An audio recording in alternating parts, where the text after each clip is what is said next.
මේ දැන් ඔක්කොම වැල් ගැට ගහන්න ඕනේ. වැල් පස්බලමට යනවා යන්න ගැට ගහන්න ඕනේ. ඔක්කොම දැන් වැල් ඇදි එනවා. මේ වැටකොළු අද මලකුත් තිබුණා. මේ වැල් ගැට ගහන්න මේ එහෙ කඳුරක් තියෙන එක කටයක් කඩන්න එන්න.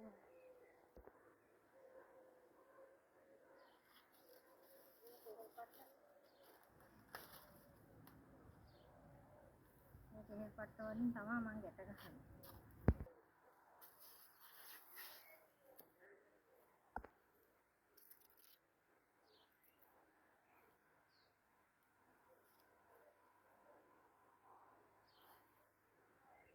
මේක ගැට ගහන්න ඕනේ ටික.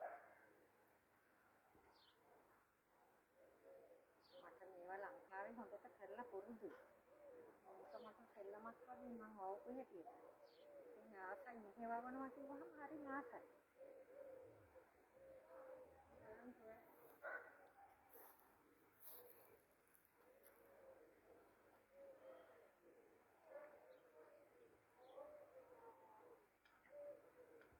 දැන් කරවිලක් පුංචි ගෙඩියක් මම දැක්කා තියෙනවා. අර හැදිලා දැන් තාම හැදෙන්න ගන්නවා. මේ පුංචි ගෙඩියක් මේ කරලා දැන් මේ කරල් හැදෙන්න මේ මල් තියෙනවා දැන්.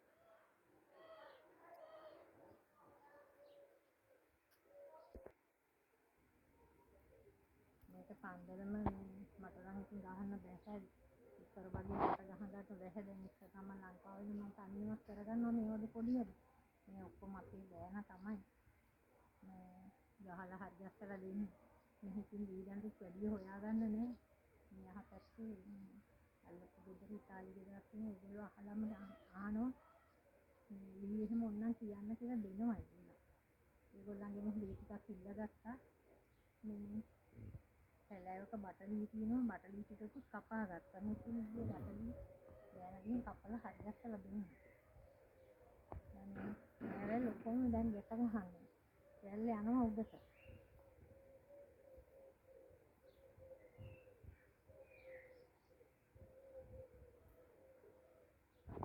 දැන් කරන්න වැඩ තියෙනවා ගොඩක්.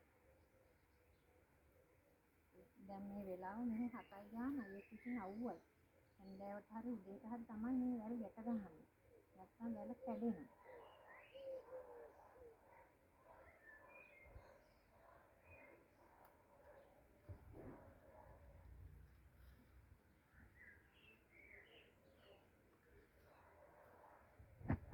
අපිට ලොකුවට දී නෑ. ඉතින් මේ දී තියෙන විදිහට තමයි මේ ඉපල්ලි තෝගන්නේ. මේ පස්ස නම් හරිම හොඳයි. මේ පස්සේ ගොවිතැන් කරන්න හරි ආසයි. මේ බලන්නකො පස් පිටක් ගත්තාම මේ ලෙහෙන හොඳ පසක් තියෙනවා. හරි ආසයි මේ පස්ස දැක්කම. උගා ගන්න විතරයි අමාරු. පොඩ්ඩක් සුද්ධ කරගන්න. ඊට පස්සේ නම් අනේ හරි ආසයි වවන්නේ පස්ස දැක්කම. මේ පස්සේ ඕනෑම දෙයක් හරියනවා. ලංකාවේ එහෙම තමයි ඉතින්. ලංකාවේ පෝරම වලටම පුරු වෙලානේ. ඉතින් මේ පෝර මුකුත් දාන්නේ මේ ඒ උදුළු ගාන මේ තනකොළ රොඩ්ඩුකම තමයි අපි අර භාජනයේ ඉගෙන තියෙන මේ පළතුරු අලලෙලි ලුණු කොටු එකතු කරලා ඒ වතුර දාලා පෝර එක හදාගන්න. මම තව වීඩියෝ එකකින් මේ ගෙනල්ලා පෙන්නන්නම්කො පෝර හදන විදිහම පෙන්නන්නම්කො. එතකොට ඕනම කෙනෙකුට පොඩ්ඩක් ආස හිතෙයි මෙහෙම වෙනව නේද මේ කියලා පොඩ්ඩක් ආස හිතෙනවා දැක්කම මම පෝර හදන විදිහ පෙන්නන්නම්. තව තියෙනවා ඉතින් ගොවිතැන් කරන එකේ ක්‍රම තියෙනවා ගොඩාක් තියෙනවා. මම පස්සේ වීඩියෝ වලින් මේ හැම දෙයක්ම පෙන්නන්නම්.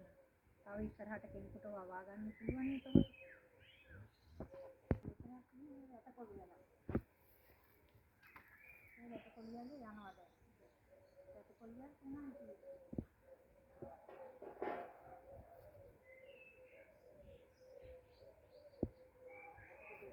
හොඳටම මේ ගෙදරට තව අයටත් දීලා කන්න පුළුවන් කියලා වැවුනා.